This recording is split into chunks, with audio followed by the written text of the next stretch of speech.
श्रीमद् भगवत गीता एक ऐसा ग्रंथ है जिसमें हमें जीवन जीने का सही तरीका सिखाया है। इसे पढ़ के इंसान अपना जीवन सार्थक कर सकता है। इसे पढ़ने से मनुष्य न केवल आशावादी हो सकता है बल्कि जीवन के हर प्रश्न का उत्तर पा सकता है।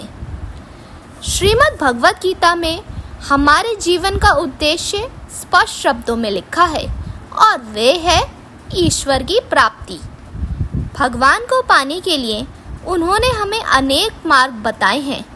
प्रथम है सदैव भगवान का चिंतन, मनन, स्मरण और पूजन।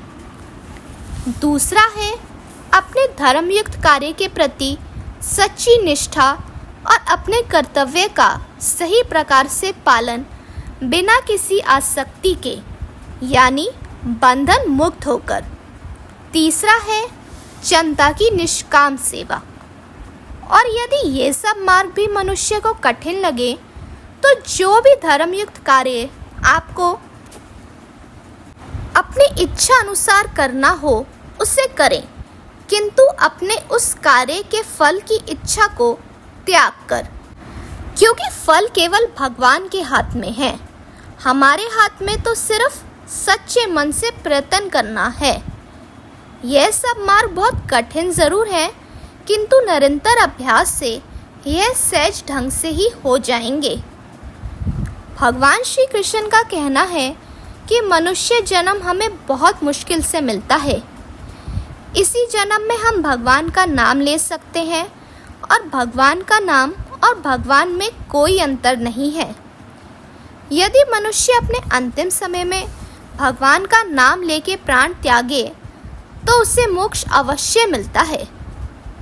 इसलिए ही भगवान का चिंतन, मनन, स्मरण और भजन पूजन आवश्यक है, ताकि अंतिम समय में हमें भगवान ही याद आए। भगवान के प्रति सच्ची निष्ठा और प्रेम ही भगवान को प्रसन्न करने के लिए बहुत है। ईश्वर ही वह शक्ति हैं जो इस संसार को चलाते हैं। वे ही हर शोभनीय वस्तु का सार हैं। इसलिए हम मनुष्यों को सांसारिक बातों के प्रति आसक्ति रहित होकर भगवान में अपना ध्यान लगाना चाहिए और उनकी शरण में आना चाहिए, क्योंकि फिर चाहे वे मनुष्य कितना भी पापी क्यों ना हो, अगर भगवान में आने की उसकी इच्छा और संकल्प सच्चा है तो भगवान उसे अपना ही लेते हैं। भगवान श्री कृष्ण के अनेक रूप हैं। वह इस संसार के कण कण में व्यापक हैं। वह इस चराचर जगत का आधार हैं। वह ही सब कुछ हैं। उनसे बढ़कर तो क्या, उनकी बराबरी का भी इस संसार में दूसरा कोई नहीं है।